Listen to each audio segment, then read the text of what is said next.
What's up, y'all? It's everybody's favorite Unk, and today we got Big Sexy. What? That's right, we got Big Sexy, aka Diesel, aka Kevin Nash from the WWE Elite Collection, Ruthless Aggression series. Now guys, this one has been very elusive for me. I have been scouring the Walmarts in my area for the last 2 weeks trying to find this one. I gotta give a big shout out to the Toy Militia on Instagram. Go follow him, that's my guy. He hit me up and said, hey man, there's this Walmart in our area that has them. It's the only Walmart in my entire area that has them, and I'm sure if you're like me, you've got a bajillion Walmarts around you. So I was really excited to go grab this guy and I couldn't pass it up. I went ahead and picked this guy up and picked up the Shelton Benjamin as well, but this one was the one I was looking for the most. Now, if you're looking to pick this guy up, the MSRP on him is just around $22.99. That's what I spent on him. Comes to about $25 after tax, which is your standard price for your WWE Elite series, whether it be Legends, whether it be the special one-off series like Ruthless Aggression, whether it be the top picks. That's going to be your typical MSRP, so I wouldn't pay any more than that. If you can find them in the wild, try and do it. Don't get got on these secondhand sites, but if you got to, and if you really want them, you may have to go eBay or Mercari, but don't pay any more than $40 for this guy. If you're paying more than double price, you're kind of shooting yourself in the foot, in my opinion. But enough about the MSRP on this guy. I'm going to go to my customary question, like I always do in all of these reviews. And today it's going to be a twofer, a two-part question. Who is your favorite mainline member of the NWO, meaning the original iteration of the NWO with Hogan, Hall, and Nash? And then also, who is your favorite secondary member of the NWO? So that could be anybody that was in the NWO and WCW, or in WWE. For me, my favorite mainline NWO member is, of course, the bad guy, Scott Hall. I think he was just the best in ring out of all three. And to me, honestly, personally, he had the most charisma. Maybe not the best on the mic compared to the other two guys, but I was just so much more impacted by the machismo that dripped off of the bad guy. And if I had to choose my favorite NWO member from, the complete list of members of the NWO, which is probably like 1 billion people long at this point, I'd have to choose Buff Bagwell. It's probably a tie between Buff Bagwell and Kurt Hennig, but leave that in the comments below. Who is your favorite mainline NWO member, and who is your favorite secondary NWO member as well? But you know what time it is. Let's take a look at this beautiful box art and then crack this guy open. All right, so if you look at the front of the box, of course, you've got the Ruthless Aggression logo up front. You've got the Elite Collection logo as well. Window packaging with that old school jagged vintage WWE logo. Got the figure inside and a nice picture of Big Sexy himself down there at the left. I gotta stop saying that. That sounds a little sus. And then on the back, you got your normal customary shit. You got Kevin Nash's name up top. You got the logos. You got the whole bio about where he's from and his finishing move and all that good stuff. A picture of him when he was in the WWE and the other figures that are in this series, which are John Cena and Shelton Benjamin. I think I'm gonna pass on the Cena, but I did pick up the Shelton. And if you go to the side, of course, you have a picture of Kevin Nash himself as well. And on the other side, you have his name. But enough about the box, enough about the NWO, enough about all that other bullshit. Let's get this guy open and see how he looks fresh out the box. You feel me?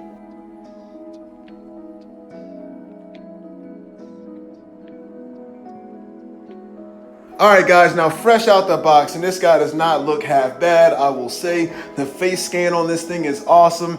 As is customary with Elites, the paint job is not 100% the best. I really think Mattel can step it up in that department. I think he needs a wash on his hair, maybe a little dark wash to bring out some of the darker spots of that dirty blonde. The goatee isn't painted the best, but the likeness is on point. He looks exactly like Kevin Nash. And hey, I'm thinking customs for this guy. I'm thinking you could use this head sculpt to make maybe a longest yard Kevin Nash. You know what I mean? Pull off that ponytail and you got, this silver-haired Kevin Nash for the longest yard, but that's neither here nor there. The head sculpt looks great.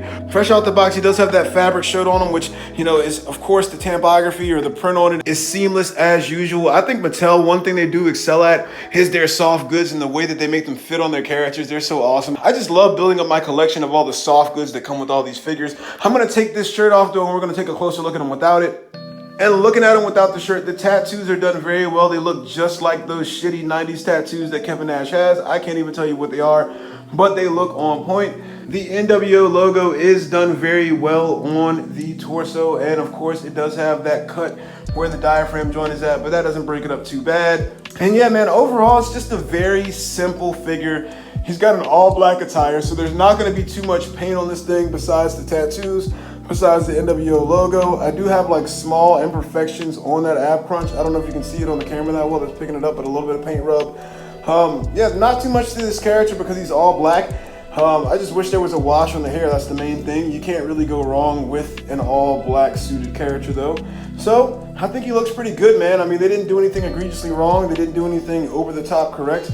I mean, he's just in line with what you can expect when you get a WWE Elite Series figure. Now we're gonna skip over accessories because honestly all you get is an extra 2-sweet hand and an extra grabbing hand in that cloth shirt, so I don't need to do a whole section about that. I will say that I wish that they would have added an additional head sculpt. Here's the thing, when you're paying that $22.99 price point, I believe there is no reason that you can't throw in another head sculpt. Give us a head sculpt with the hair down. You see on the box, he's got the hair down. When he gets in the ring, gets down and dirty, and he's having a match that goes longer than 10 minutes, which is really rare for him at this point in his career or any point in his career, the hair is going to come down.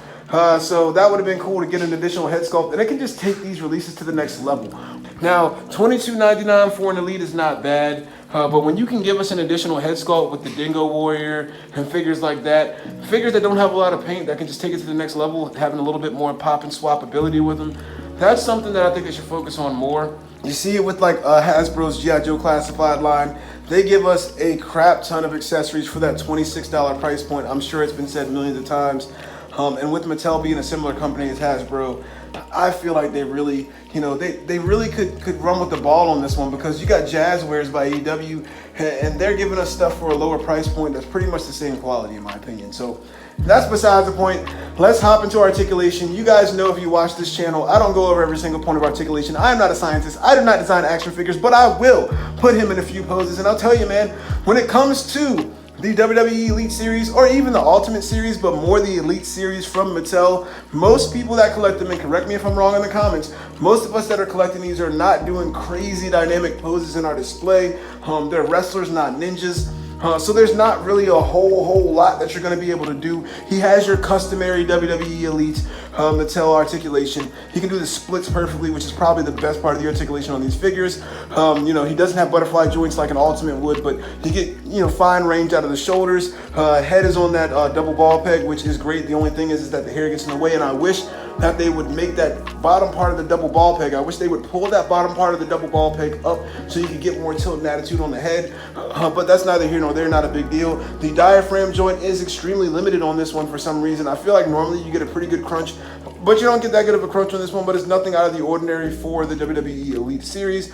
You get the waist swivel, double jointed elbows, all that good stuff. I will say another thing that Mattel really just needs to step up, because here's the thing, as wrestling collectors, we can get complacent because we buy purely based off of nostalgia. So we're gonna buy this stuff anyway, but for the price point, we need pinless. You gotta give us pinless. I don't know why these double jointed knees are not pinless. It doesn't make any sense. The elbows are pinless. Why can't the double jointed knees be pinless? It's not like you get the most range in the world out of the knees anyway. And one thing I will complain about a little bit more on this one as well, just because of the design, and similar to some of those other characters that have the long pants over the boots, you don't get a boot swivel, which is not the biggest deal. But when the articulation is kind of limited anyway, the boot swivel just helps so much when posing. I mean, imagine if you had, a figure like, say, your Ultimate Batista, or any big figure that wears underwear that has a boot swivel that doesn't have it. It'd be so much harder to pose it.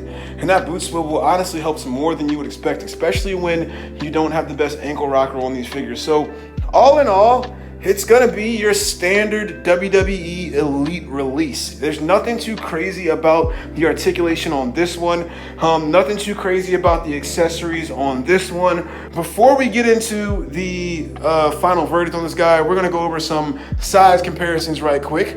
All right, now first we're gonna pose him up against some more wrestling superstars. Here we've got him against the Elite Bret Hart. We've got him against that WWE Elite 3-pack Razor Ramon. We've got him against the Ultimate Macho Man, and I think he looks pretty good against all three of these guys. And honestly, man, he's scaled perfectly. He's supposed to be a little bit bigger than Razor Ramon. I believe he's 6'9" or 6'10", almost 7 feet. So that's perfect, man. He scales really, really good. And Bret, I love how Bret and Macho Man are scaled very similarly, because they are very similar heights. So he looks really good with these guys. And just to put him up against some other Clique members, we've got him against the Chyna from the Paul Ellering Build-A-Figure wave. That's an Elite.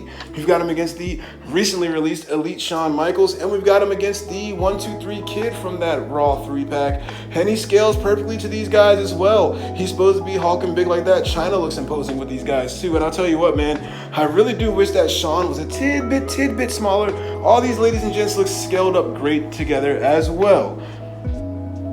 And for one more wrestling comparison, we've got him against the Batista Ultimate, which is probably one of my favorite wrestling figures.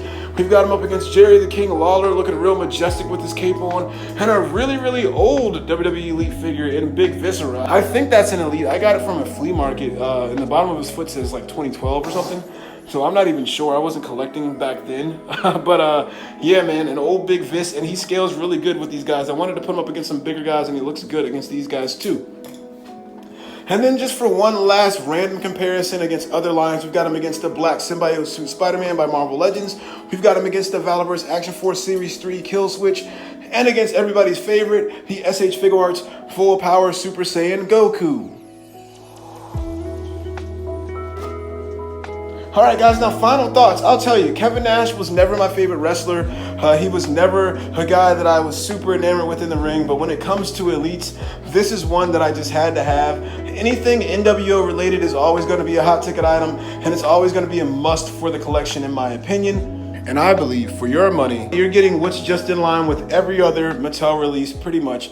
There's nothing over the moon about this one that makes it, you know, outstanding compared to any other Elite that I own or any other Elite that I put my hands on. It's typically the same. It's just Kevin Nash. He does come with that cloth NWO shirt, which is a plus. The head sculpt looks amazing, which is a plus. Just wish there was a little wash on it. There's just not much amazing to say about this thing. There's not much really bad to say about this thing. My main issue, and this is why I haven't reviewed more WWE Mattel stuff, and forgive me for a second because I'm going to rant, but when I first started this channel, I wanted to primarily focus on wrestling and Dragon Ball stuff. And I haven't done a whole lot of wrestling stuff simply because the more that I buy, the more I'm like, they're not doing anything that innovative or different that's going to vary from release to release. So the only ones that I've been choosing to put on the channel are ones that I think are particularly special or I'm really excited about. And I'll tell you, man, I was really excited about this one, like I said, simply because it was NWO Kevin Nash. But at the end of the day, I think that Mattel really needs to stop resting on their laurels, and they need to start giving us a little bit more that's a bang for our buck. There's no reason that we shouldn't have an additional head sculpt with the hair down in here. I appreciate the NWO shirt, but I mean, you know, find a way to get that ankle articulation better. We've been dealing with it long enough with these elites. You know, give us pinless joints. We've been dealing with it long enough with these elites. And you know, just little things like that can take something like this from the score I'm about to give it to maybe 2 points higher. So if I'm going to give Kevin Nash here a number grade, I'm going to go ahead and give him a grade of a 7. He is nothing spectacular. He is nothing terrible. He is pretty much just in line with your typical Mattel WWE Elite release. So if you have this guy, what do you think? If you don't, are you planning on picking him up? Make sure you leave all that in the comments below and do what I always tell you to do. Like the video and subscribe to the channel. If you don't like the video, dislike the video, leave a comment telling me how sexy I am, how ugly I am, how much you hate me, how much you love me. But whatever you do, make sure that you have a wonderful day. And until next time, peace.